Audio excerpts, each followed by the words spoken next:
सावल्याची जणू सावली या मालिकेच्या आजच्या भागामध्ये आपण पाहत आहोत। आता सावली इथे ताराच्या खोलीतून इथे बाहेरून दोरी बांधून किंवा साड्या बांधून खाली उतरताना दिसत असते। सारंग तिला पाहतो। सावली हे सगळं काय करते असा विचार त्याच्या मनामध्ये आलेला असतो। त्याचसोबत इथे जेव्हा सावली सारंगला समोर पाहते त्यावेळेस तिच्या मनामध्ये असा विचार येतो की नक्कीच सारंग सरांनी मला पाहिलं असेल का? मी इथून खाली उतरताना आता काय विचारतील मला, यांच्या मनामध्ये काय प्रश्न येतील असा सावली विचार करते। आता ती सारंग समोर जाऊन उभी राहते आणि सारंग म्हणतो, छान आहे ना गाणं? तेव्हा सावलीला कळत नाही।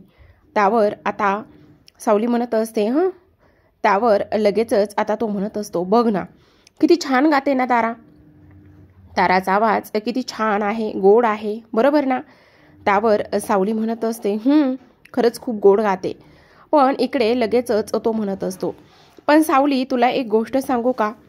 मला थोडासा संशय येतोय, एवढी चिडचिड करणारी मुलगी खरंच विठ्ठलाची भक्त असू शकते का? तेव्हा सावली म्हणते, सारंग सर असं काय म्हणताय, तिला गाण्याची आवड आहे आणि प्लीज तुम्ही असं नका ना बोलू। तेव्हाच इथे आता सारंग तिच्या जवळ जाण्याचा प्रयत्न करतो। तर आता सावली म्हणत असते, काय करताय सारंग सर, आपण बाहेर आहोत ना? आता लगेचच तो म्हणत असतो, काय आहे हे, हात सुद्धा लावू देत नाहीस तू तर, असं म्हणता क्षणी आता सावली लाजलेली असते आणि सारंग म्हणत असतो, सगळं ठीक आहे ते, पण मला ह्या गाण्याबद्दल थोडासा डाऊट आहे। त्यावर सावली म्हणते, कसला डाऊट? त्यावरच आता तो म्हणत असतो, एक गोष्ट मला सांग, ही मुलगी एवढी चिडचिड करते, एवढं सगळं काही करते, मग गाऊ कशी शकते? सारंग सर तुमचं आपलं ना काहीही असतं बाबा, चला मला खूप कामं पडलेली आहेत, मी निघते, असं म्हणूनच आता सावली तिथून पळ काढत असते। पण सारंग मात्र वेगळ्याच विचारामध्ये हरवलेला असतो।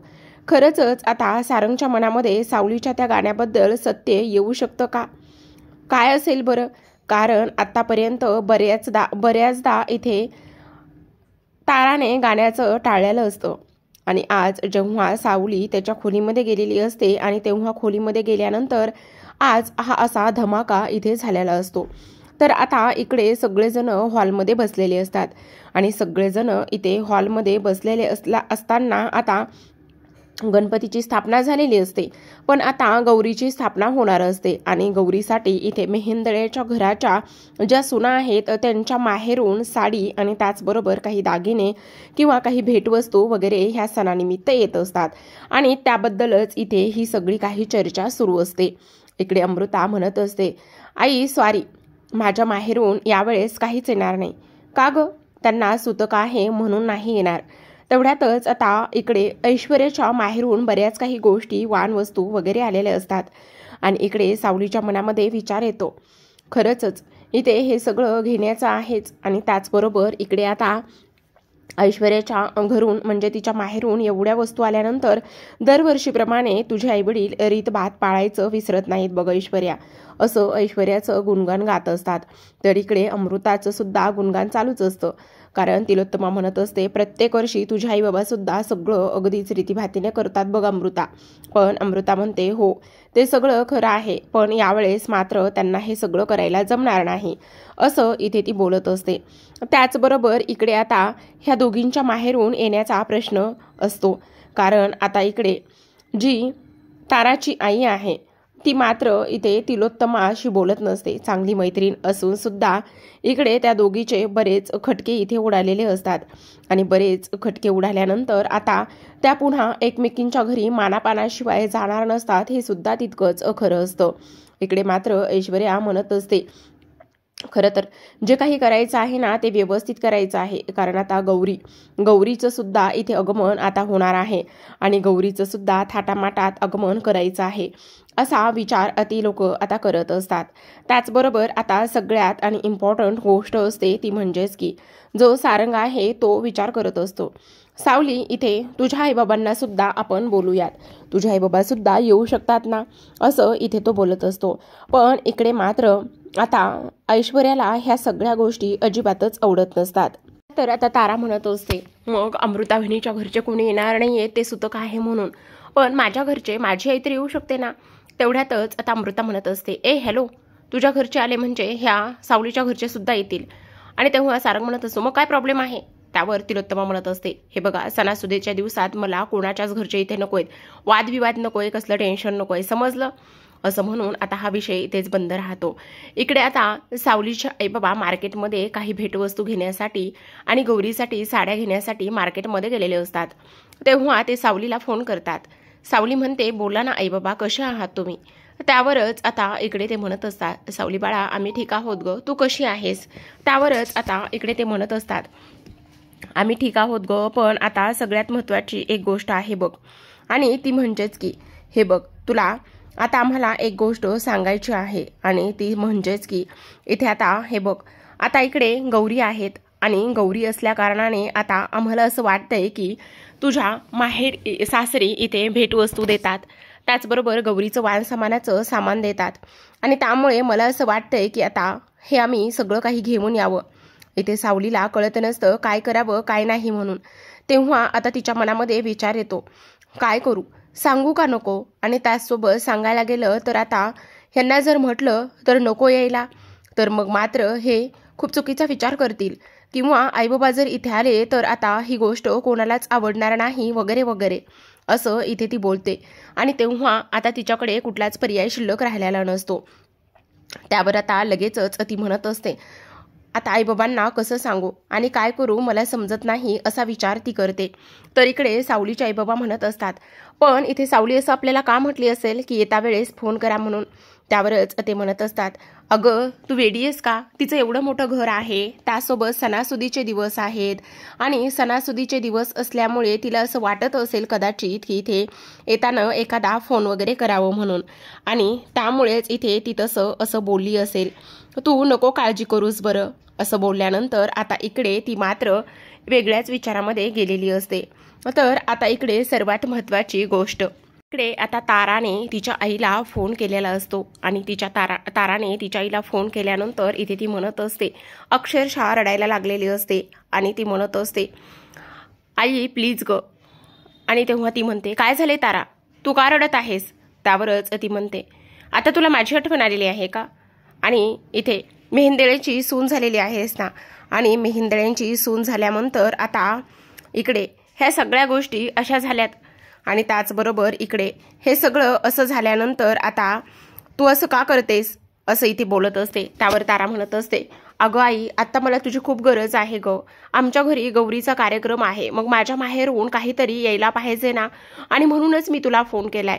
त्यावरच ती म्हणत असते, अजिबात नाही, मी येणार नाहीये, आणि सगळ्यात महत्त्वाची गोष्ट, मी कोण आहे, मला काही मानपान वगैरे आहे की नाही, मी भैरवी वजे आहे, आत्तापर्यंत मी मानापानाने जगलेली आहे, आणि आत्ता तू ह्या गोष्टी मला सांगत आहेस, त्यामुळे मी अजिबात असं काही करणार नाही. जोपर्यंत मेहेंदळ्यांच्या घरातून मला आमंत्रण येत नाही तोपर्यंत ही भैरवी वझे तिथे येणार नाही, समजलं तुला? त्यावर तारा म्हणत असते, अगं मी तुझी एकुलती एक मुलगी आहे, आणि तुझ्याशिवाय मला कोण आहे ग? त्यावर भैरवी म्हणत असते, अगदीच बरोबर बोललीस तू, मग जसं तुला माझ्याशिवाय कोणी नाही तसंच मला सुद्धा तुझ्यासाठी कोणी नाही, ही गोष्ट तुला समजली नाही का तारा? ताराच्या डोळ्यामध्ये अश्रू असतात, ती रडत असते, मॉम प्लीज दे ना ग हे सगळं काही सोडून, आणि ये ना ग, तुला तुझ्या मुलीला भेटावंसं नाही का ग वाटत? आज मला तुझी खूप आठवण येत आहे, असं तारा बोलत असते, रडत असते. त्यावरच भैरवी म्हणत असते, हे बघ, आत्तापर्यंत मी मानाने जगत आलेले आहे, एक माझं काहीतरी रेप्युटेशन आहे, आणि त्यामुळे मी इथे त्या तिलोत्तमाकडून जोपर्यंत मला आमंत्रण येत नाही तोपर्यंत मी येणार नाही, चल ठेव फोन, असं म्हणून आता फोन ठेवते. इकडे तारा उराशी फोन धरून रडत असते. हे सगळं बोलणं सोहमने ऐकलेलं असतं. त्याला ताराची ही अवस्था पाहवत नसते, कारण त्याने मनापासून तिच्यावर प्रेम जे केलेलं असतं तो विचार करतो, नाही मला ह्या गोष्टी सहन होत नाहीत. ताराच्या चेहऱ्यावर आनंद आणण्यासाठी आणि तिच्या आईला ह्या घरामध्ये बोलवण्यासाठी मला नक्की काहीतरी करावं लागेल, असा विचार आता सोहम करत असतो. तर आता इकडे किचनमध्ये अमृता आणि सावली बसलेल्या असतात. अमृता आणि सावली गौरीबद्दल चर्चा करत असतात. तेवढ्यातच बबली फळं घेऊन आलेला असतो.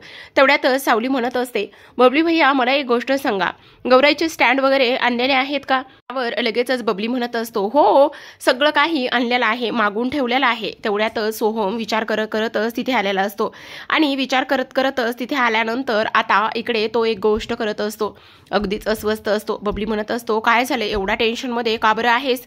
तेवढ्यातच आता सोहम म्हणत असतो, नाही काही नाही नाही नाही नाही नाही नक्कीच काहीतरी बिघडलंय. सावली म्हणते, काय झालंय सांगा ना सोहम भाऊजी, काय झालेलं आहे, काही बिनसलंय का?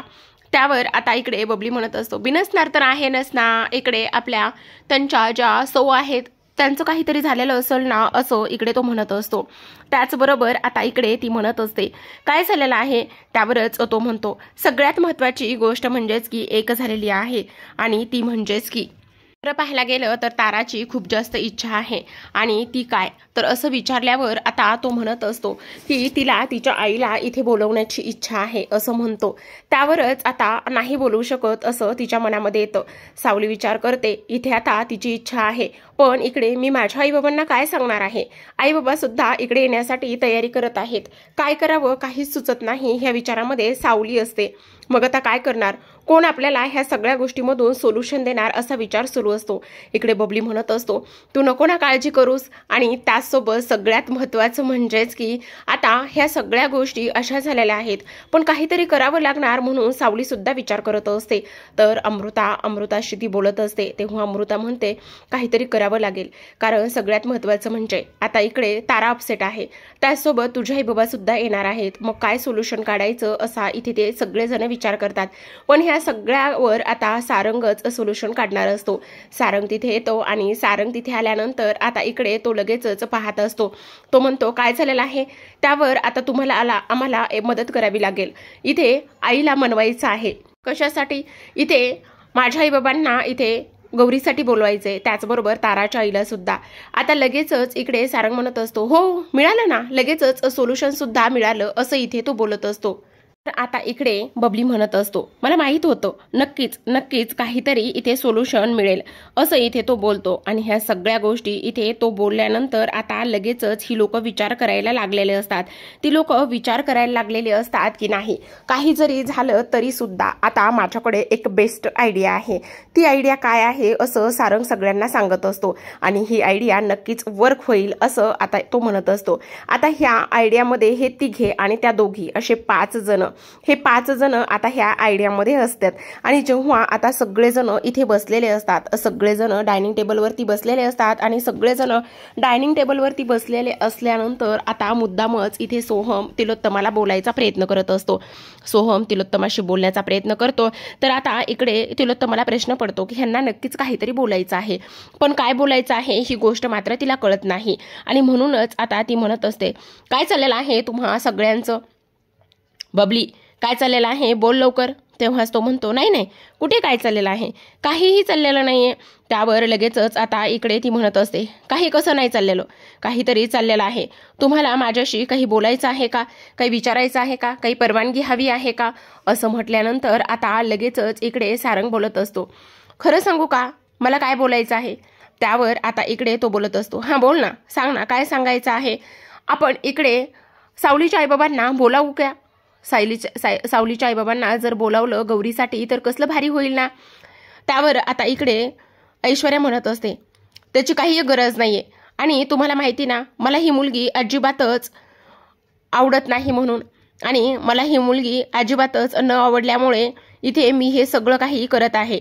ही मुलगी मला माझ्या चेहऱ्यासमोर सुद्धा नको असते, तर हिच्या माहेरचे वगैरे दूरचीच गोष्ट. सारंग विचार करत असतो, हे सगळं काय आहे आणि तू ह्या सगळ्या गोष्टी का बरं बोलत आहेस? त्याचबरोबर असं का, कारण सावली ह्या घरची सून आहे, माझी बायको आहे, आणि तरी सुद्धा तू ह्या सगळ्या गोष्टी अशा पद्धतीने तिच्याशी बोलत आहेस. त्यावर लगेचच आता इकडे मात्र तारा जी आहे ती म्हणत असते, मग हिच्या आईवडिलांना बोलवायचं आहे तर माझ्या सुद्धा आईवडिलांना इथे बोलवायचं आहे. त्यावर लगेच सारंग म्हणत असतो, 1 मिनिट, मी बोलतोय ना, मला बोलू देत. पण आता मात्र इकडे तिलोत्तमाला हा सगळा काही डाव जो आहे तो इकडे समजलेला असतो. तिलोत्तमा म्हणत असते, 1 मिनिट, हा सगळा प्लॅन कोणाचा आहे? काय चाललेला आहे बबली, कोणाचा प्लॅन आहे हा? त्यावर बबली मात्र अगदीच शांत बसलेला असतो, तो काहीच बोलत नसतो, कारण तिलोत्तमाला समजलेलं असतं की हा प्लॅन कोणी केलेला आहे. त्यावर बबलीला बोलल्यानंतर बबली शांत बसतो. लगेच सोहम मला जेव्हा बोलायला आला तेव्हाच मला ह्या सगळ्या गोष्टी समजल्या, म्हणजे हा सगळा प्लॅन तुम्ही केलेला आहे का? कशासाठी प्लॅन केलेला आहे? काय चाललेलं आहे? कोण कोण आहे यामध्ये? नील तू आहेस? त्यावर नील म्हणतो नाही नाही, मी ह्यामध्ये अजिबातच नाही. त्यावर मग आता इकडे नीलच्या बाबांना विचारतात, तेव्हा तो म्हणत नाही नाही, मला अजिबातच माहिती नाहीये. सारंगला विचारल्यावर सारंग खाली मान घालून बसलेला असतो, कारण ह्या सगळ्या गोष्टीमध्ये सारंग असतोच ना, त्यामुळे तो शांत बसतो. इकडे पुन्हा मोर्चा ह्याच्याकडे वळवला जातो, तो म्हणजेच की सावलीकडे. सावली सुद्धा अगदीच खाली मान घालून बसलेली असते. त्यावर लगेचच आता इकडे तिलोत्तमाने परमिशन दिलेली असते. ती म्हणत असते, अमृता अमृता आहे ह्या सगळ्या गोष्टीमध्ये. त्यावर अमृता लगेचच म्हणत असते, आई खरं सांगू का, हा सगळा प्लॅन इथे माझाच होता, मीच ही आयडिया ह्यांना दिलेली आहे. तेव्हा इथे ती म्हणत असते, मला माहीत होतं, कारण ती बिचारी माझ्याकडे कधीच काही मागत नाही आणि तुम्ही मुद्दामून तिला इथे सगळ्यांच्या पुढे घातलेला आहे. ह्या गोष्टी मला इथे कळतायत. आणि तेव्हा जर तुम्हाला इथे त्यांना बोलवायचं असेल तर दंगामस्ती अजिबातच असलं काही करायचं नाही, समजलं? शांततेत बोलवायचं आणि शांततेत सगळं काही करायचं, समजलं? असं म्हटल्यानंतर सरतेशेवटी आता परवानगी दिलेली असते आणि सरतेशेवटी परवानगी दिल्यानंतर सगळेजण खुश झालेले असतात.